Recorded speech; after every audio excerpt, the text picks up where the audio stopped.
My father wasn't the kind of man who said a lot, but when he did speak, you listened. I can still remember him sitting at the kitchen table, his hands rough from years of work, his voice steady. "Ryan," he said, tapping his finger on the table for emphasis.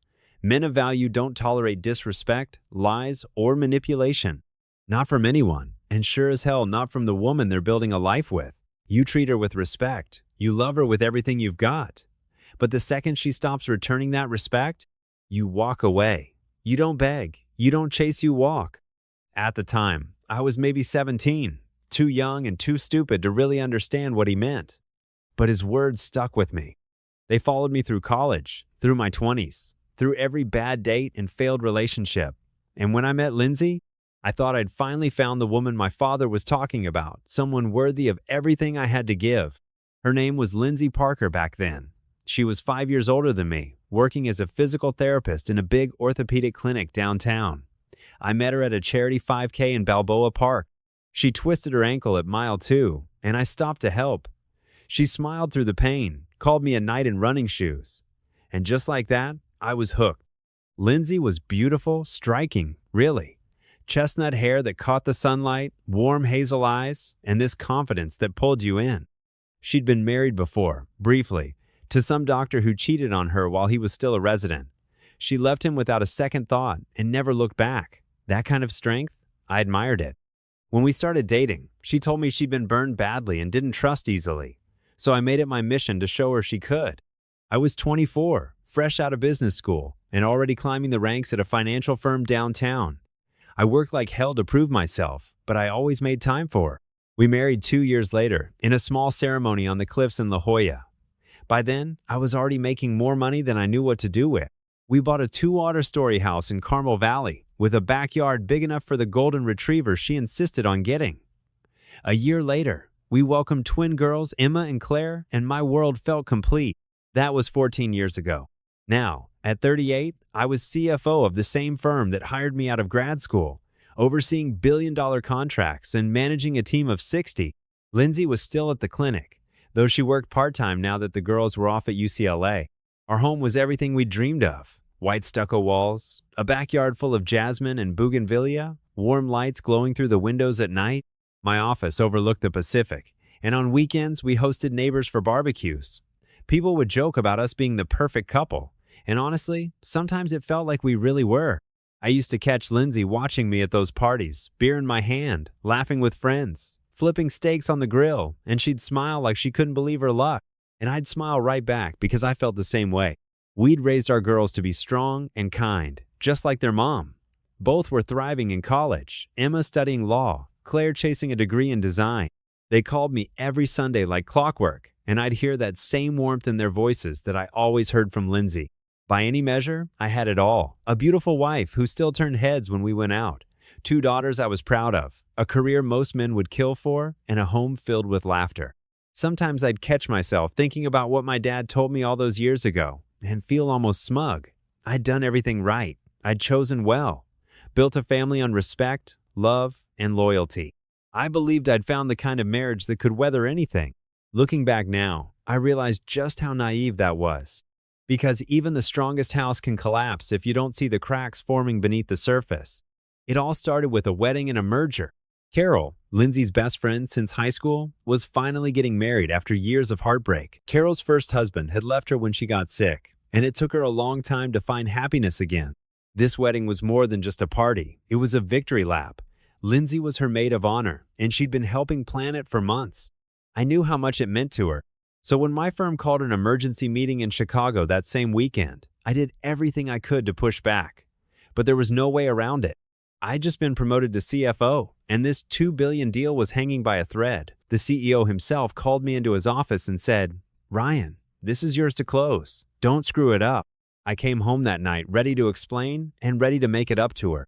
She was in the kitchen, scrolling through her phone with a glass of wine in her hand. "Hey," I started carefully, setting my briefcase down. "So, something came up at work. The merger meeting got moved up. I have to fly to Chicago tomorrow morning. But I'll be back Sunday night in time to celebrate with you after the wedding." Lindsay didn't even look up at me. "You're kidding," she finally said, her voice flat.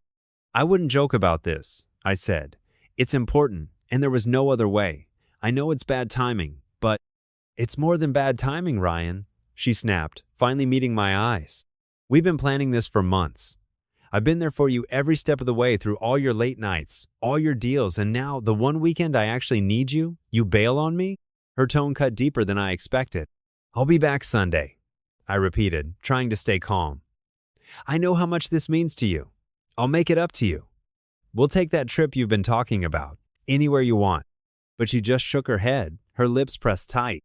Forget it, she said, walking past me. You're sleeping in the guest room tonight. That stopped me cold. Lindsay, guest room, she repeated, not even turning around. I stood there for a minute, still holding my jacket, feeling like I'd just been sucker punched. That night, I lay awake on the guest room bed staring at the ceiling, listening to the faint sound of the TV coming from our bedroom. In almost 20 years together, we'd had arguments, sure, but never like this. Never this cold, never this final. Usually, even when we fought, she'd roll over at some point and press her back against me, wordlessly letting me know we were okay. But tonight, nothing, not a sound. I kept replaying her words, wondering if she was right to be this angry. I hated disappointing her, hated that she was hurting, but I also couldn't understand why she was shutting me out so completely. By the time the alarm went off the next morning, she was already gone from the house, probably at the salon with Carol. On my way to the airport, I tried calling her, but it went to voicemail. I left a message anyway. Lindsay, I'm sorry. I really am. I love you. I'll call you when I land. Her silence weighed on me the entire flight to Chicago, heavier than my carry-on and louder than the jet engines outside.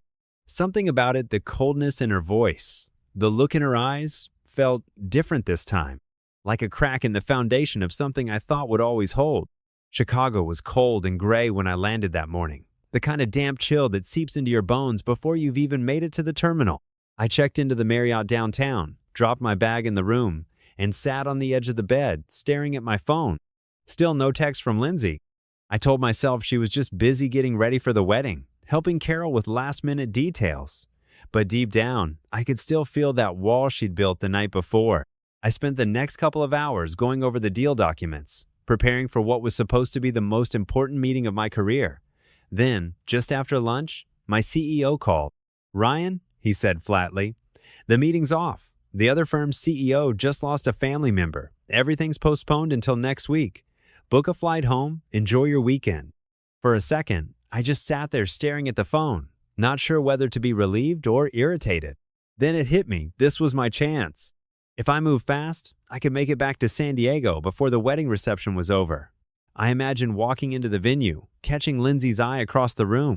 Maybe she'd even smile, pull me into a hug, whisper that she was sorry for being so hard on me. Hell, maybe I'd even get to dance with her. That thought lit a fire under me. I threw my suit jacket back on, called the airline, and managed to snag the last direct flight to San Diego that afternoon.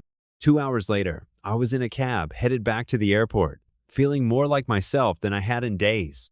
By the time we touched down at Lindbergh Field, it was just past 8:00 p.m. The sky was painted in streaks of orange and purple, the kind of California sunset that made even the worst days feel manageable. I grabbed my bag, rented a car at the curb, and punched the reception venue's address into the GPS. The closer I got, the more the nerves started to creep in. Would she be happy to see me? Or still upset? Either way, I told myself, this would show her that I cared enough to move heaven and earth to be there for her and Carol. By the time I parked outside the venue, it was just after 9. From the street, I could already hear the music spilling out through the open doors, some classic Motown track, people laughing, glasses clinking. I straightened my tie in the rearview mirror, took a deep breath, and stepped out of the car. Tonight, I thought I'd make it right. Tonight, I'd surprise my wife and remind her exactly what kind of man she married. The moment I stepped inside the reception hall, the smell of champagne and perfume hit me. The place was packed, at least 200 people dancing, laughing, shouting over the music. I slipped quietly to the bar and ordered a double bourbon, figuring I'd need the courage. I glanced around the room, scanning for Lindsay. At first, I didn't see her. Then, over by the corner of the room, I spotted her sitting at a small round table, a half-empty flute of champagne in front of her. My heart lifted for a second. She looked stunning. The ivory gown she'd picked out clung to her in all the right ways. Her hair was pinned back, and her cheeks were flushed from the wine. Then I saw who she was sitting with. Dr. Blake Foster. I knew his face from old photos she kept buried in a shoebox at the back of the closet. Her ex's husband. The one who cheated on her all those years ago when he was still doing his residency. He looked older now, 50, if he was a day. Heavier around the middle, with a shiny bald spot that caught the light. For a second, I figured it was harmless. Carol had probably invited him. They were friends back in the day. Maybe he'd stop by to pay his respects, to congratulate her. But as I watched from across the room, something in my stomach tightened. They were leaning in close, talking like no one else existed. And then I noticed her hand resting on his. Not casual, not friendly. I froze. I told myself it was nothing, just an awkward moment between two people with history. But then she laughed at something he said and didn't let go of his hand. I stayed put, nursing my drink, trying to convince myself I was imagining it. But a few minutes later, she stood up, smoothed her dress, and reached for his hand again, this time pulling him toward the dance floor. My chest tightened as I watched her melt into him on a slow song, their bodies pressed close, her cheek resting against his shoulder. It was subtle, but I knew her too well. The way she tilted her head up to look at him, the way she smiled when he whispered something in her ear. That wasn't just nostalgia. That was my wife flirting. My pulse started to hammer in my ears. My father's words echoed in my head like a warning bell. Men of value don't tolerate disrespect. I gripped my glass tighter, staring at them swaying to the music, and thought, don't do this, Lindsay. Not here. Not now. But in my gut, I already knew. She was doing exactly that. At first, I thought maybe it's just a dance. Maybe she'll come to her senses. But then the music shifted to another slow number, and she didn't let go of him. Her arms slid around his neck. His hands rested way too low on her back. And then right there in front of everyone, she tilted her chin up and kissed him. It wasn't a quick, awkward peck either. It was long, deliberate. I felt my stomach drop like a lead weight. Around us, no one else seemed to notice. Carol was busy with her new husband. People laughed and clinked glasses. But I just stood there, rooted to the floor, watching my wife kiss her ex-husband like they were alone in the world. When the song ended, they broke apart, and she giggled, drunk and breathless. He leaned down, whispered something, and she grabbed his hand, pulling him off the dance floor toward a shadowy table in the back. I followed at a distance, bourbon still in hand. From my spot behind a column, I could see everything. They sat close, knees touching. He slipped his arm around her shoulders, and she leaned in, resting her head against him. And then her hand disappeared under the table. A second later, his hand slid to her chest. I froze. That was it. My father's voice cut through the haze like a knife. Don't let anyone treat you like you're less. You walk away before you let them take your dignity. I set my drink down, pulled out my phone. I zoomed in and snapped a photo, then another, then a short video, just long enough to capture his hand where it didn't belong and hers moving under the table. I opened a text to her and typed, "Guess what, sweetheart? My meeting was rescheduled, and I flew home early to surprise you. Looks like you're in good hands tonight, though. Don't bother coming home. I'll be gone before you get there. Here's to our marriage. Have fun." I attached the photo, watched her phone light up on the table in front of her. She glanced at it, smiling at first, probably thinking it was a friend, then froze when she read it. I saw her expression change. The blood drained from her face. She looked up, eyes scanning the room. That was my cue. I slipped quietly toward the exit, weaving through the crowd without a word. As I pushed open the door, I heard her voice call out, sharp and desperate, "Ryan, wait." I didn't even turn around. I just shook my head, stepped into the cool night air, and walked to my car. Calm, collected, done. By the time I pulled out of the parking lot, her name was already lighting up my phone. First a call, then another, then a string of texts. "Ryan, please, let me explain. It's not what you think. I made a mistake. Just come back." I turned the screen face down on the passenger seat and kept driving. Every few minutes, it would buzz again. Her desperation growing with each message. "Don't do this. You're overreacting. I love you. Please, just talk to me." But the more she called, the calmer I felt. I didn't yell. I didn't even cry. I just drove, my father's words echoing in my mind like a drumbeat. Walk away before you let them take your dignity. By the time I hit the freeway, I already knew what I was going to do next. I pulled into a rest stop, scrolled through the photos and video I'd taken on my phone, and stared at them one last time. Her lips on his, his hand on her. My wife, sitting there like I didn't even exist. I opened Facebook and updated my relationship status from married to single. Then I uploaded the pictures and the short clip with a caption. Turns out my wife found someone better tonight, right in front of all our friends. Guess I'm back on the market. Best of luck to the happy couple. Within minutes, the likes and comments started rolling in. Friends, coworkers, even distant relatives chiming in with everything from shock to outrage to sympathy. I didn't bother reading most of it. I got back on the road, drove straight to a hotel near my office, checked in under my own name, and sat on the bed staring at the ceiling. My phone kept buzzing for hours. Her mother, even Carol, but I didn't answer. When I woke up the next morning, there were dozens of missed calls, voicemails, texts. I ignored them all. By mid-morning, I called a moving company, hired a lawyer, and booked a storage unit. That afternoon, while she was still at work, I stopped by the house, packed a suitcase, and walked out. I had the locks changed the same day. By sunset, she couldn't even get through the gate. Her last text that night simply said, "Ryan, please." I blocked her number, and just like that, she was out of my life. If there's one thing I know better than anything, it's numbers. By Monday morning, I was sitting at my lawyer's office with spreadsheets, statements, and a plan. The first priority was clear: my daughters. Emma and Claire didn't deserve to get caught in the crossfire. I set up a trust fund for each of them, fully funded through graduation and beyond, enough to cover their college, first apartments, even a little cushion for their futures. I called them that night and reassured them, no matter what happens between your mother and me, you'll both be taken care of, always. Then I turned my attention to Lindsay. The house? Already listed within a week. I priced it aggressively to move it fast. I wanted no part of that place anymore. It sold within 3 days of hitting the market. After the mortgage and fees, there wasn't much left to split. I made sure my lawyer wrote up the settlement so clean and tight, she couldn't squeeze another dime out of me. She tried, of course. Her lawyer demanded spousal support based on my potential future earnings, pointing out my recent promotion, the merger, and stock options on the horizon. But they underestimated me. I'd already structured my compensation in a way they couldn't touch. The stock options hadn't vested yet and weren't considered marital property. My bonuses were deferred into retirement accounts she had no claim to. When she tried to argue she was entitled to half of everything because she supported me all these years, I just handed over a binder showing every dollar she'd spent, every vacation she took, every luxury she enjoyed, all while working part-time at the clinic. My lawyer leaned back in his chair, smiled, and said calmly, "We're happy to split the current assets equally, but as for future earnings, that's off the table. She's free to build her own future now."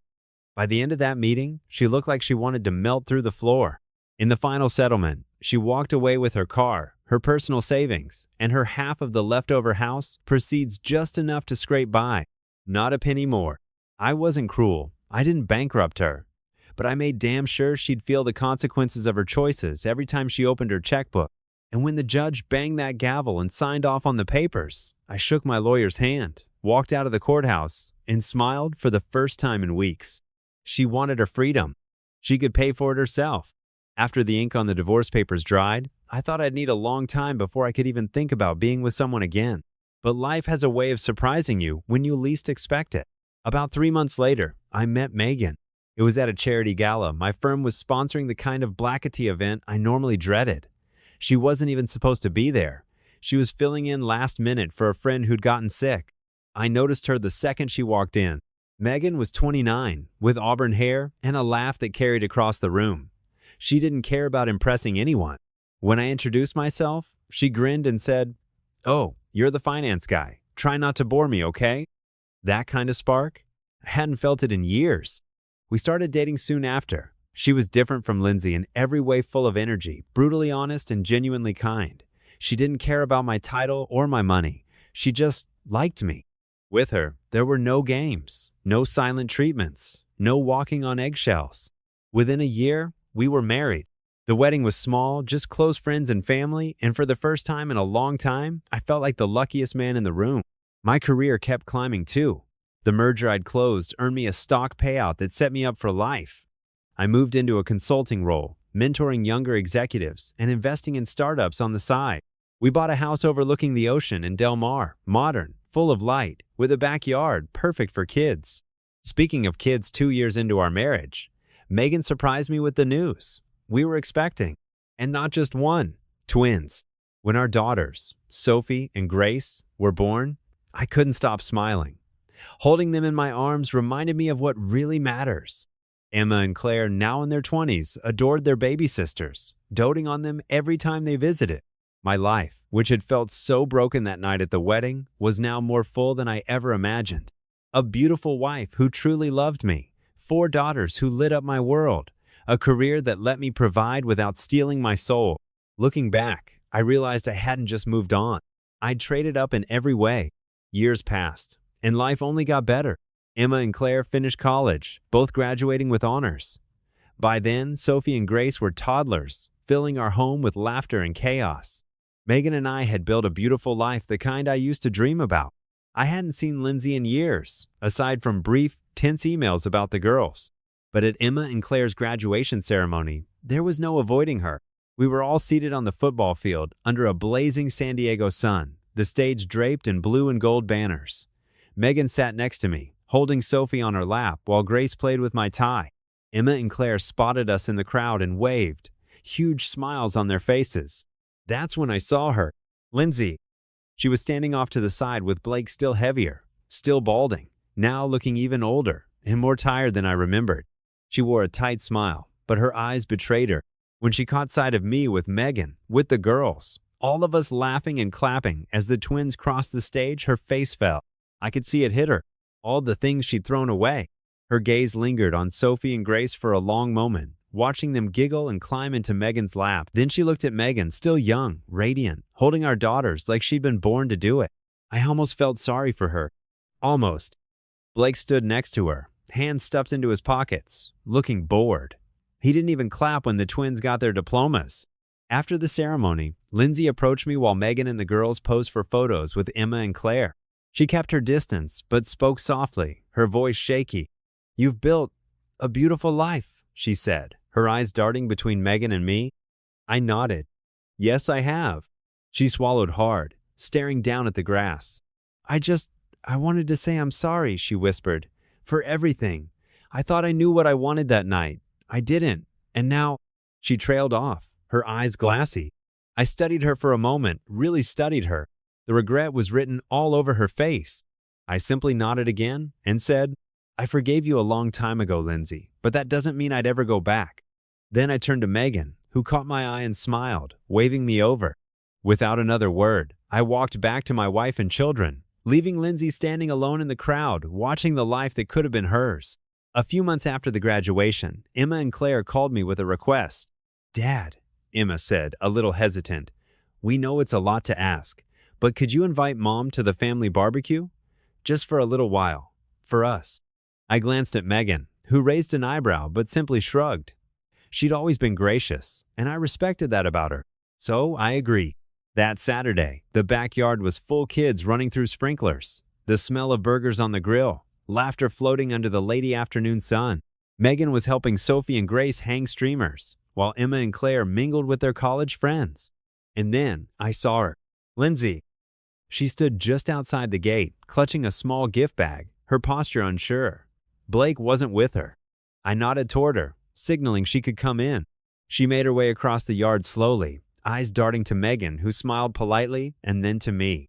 "Thanks for letting me come," she said quietly when she reached me.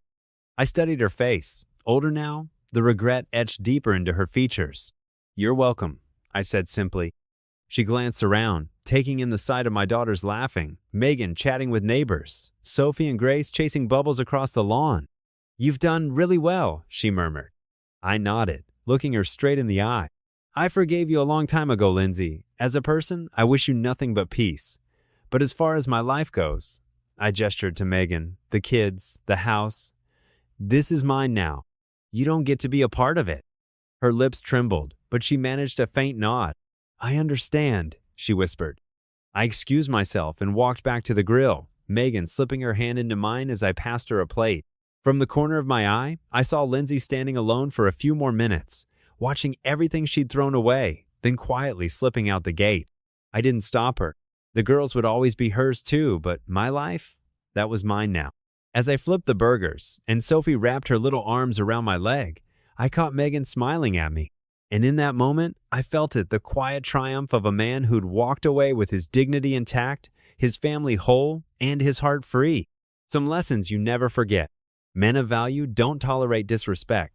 And looking at my new life, my daughters, my wife, I knew my father was right all along.